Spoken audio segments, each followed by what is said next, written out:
Hello everyone, and welcome to Porting Libraries to C++ Builder. My name is Nikolay Avramov, and I am a computer science student and intern at Embarcadero. I work on porting useful libraries not written for C++ Builder so that others can use them easily with Rad Studio. Today, I'm here to show you how you too can port a library not written for C++ Builder and adapt it for your own use. Since every library is different and comes with its own set of challenges, I will show you a little bit of my thought process and approach to porting libraries. Hopefully, this general approach will help you tackle bugs and problems you may encounter when using non-native libraries. The best way to learn is by doing, so let's see how we can adapt one of Google's own libraries, Google Test, so that we can use it in C++ Builder. With that said, let's get started. First, we will download the project files and create a project for our library. Then, we will deal with bugs that may crop up when we compile the library in Rad Studio. I've created a folder on my desktop called CodeRage 2017. We'll go to GitHub to download the Google Test library. In my case, I'll just use Git to grab the files, but you can download the zip if you wish.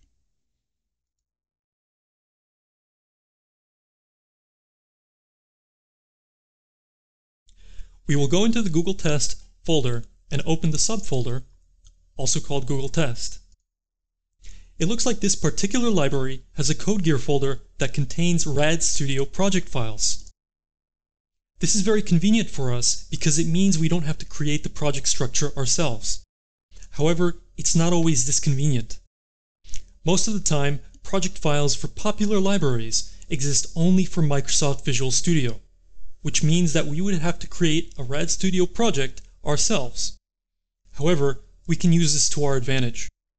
Here's a trick that can let you easily see what kind of project structure you need for your library, assuming it has some Visual Studio files already included. We'll go back to the root Google Test folder and click on the Visual Studio folder, where we'll navigate to the Visual Studio project files. If you have Visual Studio installed, you can use it to help you create Rad Studio project structures. For example, let's pretend that the Rad Studio project files did not exist for Google Test. We can open up the main Visual Studio project and look at the structure it uses. Under each sub-project, we can look at what C++ files are needed in order for it to build and compile successfully. You can look at the source folders and header folders to view this information. Furthermore, we can see the extension that each sub-project uses, whether it be a static library or an executable. We can then create the exact same project structure in Rad Studio, which we will see in a moment. Let's go back to our CodeGear folder and open up our C++ Builder project files.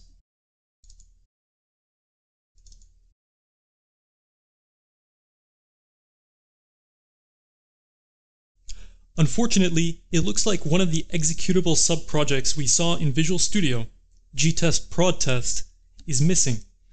If we wanted to, we could add this executable back to our group project by clicking on gtest header, add new project, followed by console application. For the sake of simplicity, let's try to get our current version of the project working first. We can always go back and add an executable later. Let's see what happens when we try to build all of the sub-projects in our group project.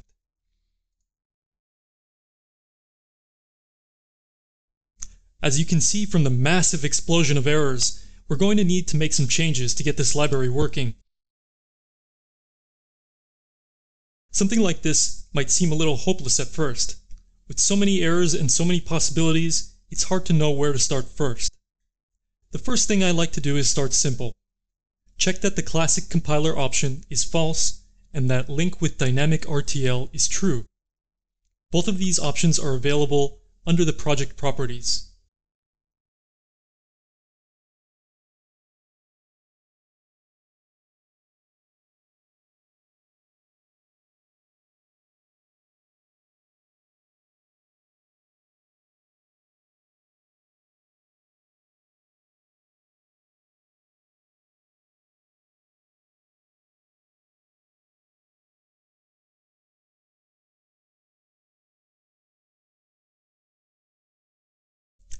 Let's try to run this project again with these new settings.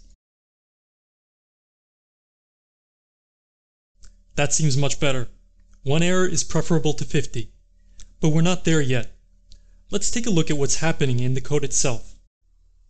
In our error log messages, we're told that the function localtime_r is not declared.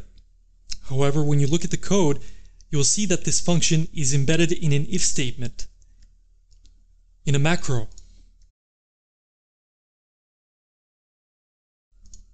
There's also a useful comment left by the developers of the library itself that tells us that one branch of the if statement uses the Windows local time function, namely this one. Maybe that's the function we need to use. Let's try it and find out. To use it, we need to change the macro. Currently, the macro checks for two compilers, MinGW32 and 64-bit, neither of which are Rad Studio's compiler. Let's fix that by including our own compiler, the CodeGear compiler, in the if statement. This will let us access the Windows local time function. Zooming in, we can see that the keyword for C++ builder compiler is __ CodeGear C __. Let's see if we can build just the gtest static library sub-project with this new addition to the code. Great, it compiles. Now let's try to build the entire group project again. It looks like we're still getting errors. For some reason, the compiler thinks that our executable file, gtest_unit_test, contains an undeclared function, setEnv. Let's search our project files to see if this function is declared anywhere. That's weird. We can't find a declaration. What's going on here? Luckily, we find ourselves in a familiar situation. Just like before, we have a function wrapped in an if statement macro.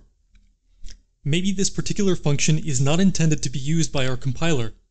Could this be the cause of our problem? Let's try adding another CodeGear C statement to the if statement to see what will happen.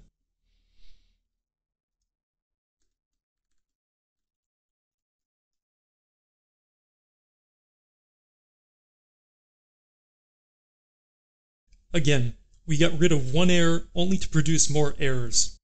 In a situation like this, it's helpful to look up the functions that are possible culprits for our bug.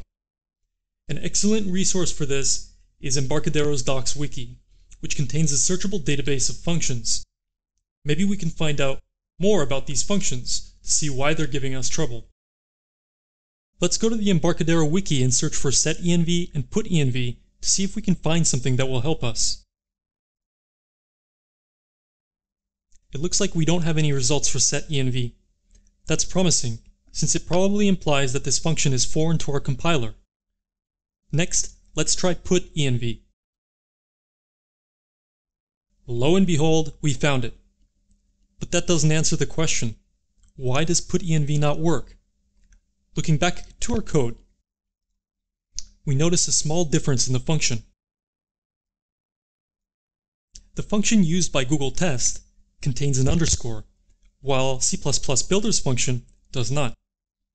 Luckily, there is an easy fix for this, which won't break Google Test if we try to compile it on other platforms. We can add a nested if statement to check for Rad Studio's compiler. If it finds it, we use putenv without the underscore. If it doesn't, we use putenv with the underscore.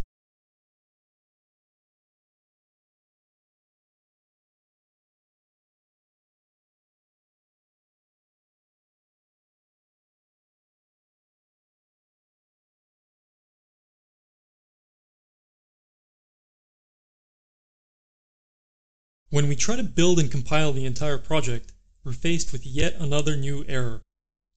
The compiler error says that we are trying to declare a function, typed test case, but in the code we are clearly trying to call it. My first thought about this is that maybe this function is being defined somewhere, but our compiler is skipping over the definition. We can search for the function to see if this is the case. In the search results, if we open gtest typetest.h, we can see that the type test function is declared in the header file. In the header file, we can see another if statement macro leading to the function declaration. It looks like this function will only be declared if gtest has type test is defined. Let's search our project again to see where that happens.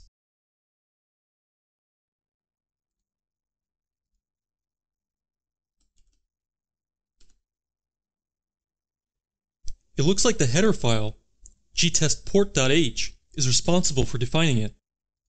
If we double-click to navigate to that particular statement, the problem becomes clear. It's another incorrect macro. As we can see, gtest has type test is only defined for a number of compilers that aren't C++ Builder's compiler. As usual, the fix for this is simple.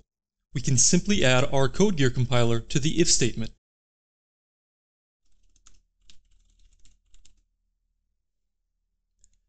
Let's try building our project once again.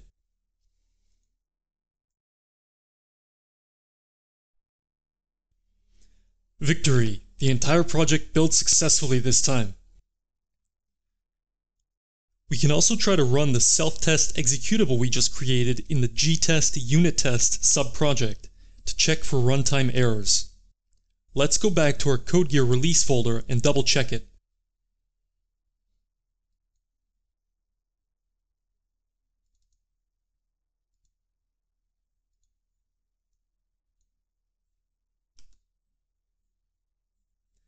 At this point, we can be fairly confident that the library has been ported fully and is ready for use in any number of projects. Of the multitude of bugs that we started with, many were related and involved only a single tweak to the project settings or the code. The set of bugs you face will be unique to you and your projects. However, by following this process and thinking about the library logic and error messages carefully, you can overcome those obstacles. I hope that this guide has been helpful in showing you a rough process that you can follow. If you'd like to replicate this project, you can visit the Google Test page and try to implement these steps on your own. If you have any questions or comments, please feel free to email me at the address below. Thanks for watching.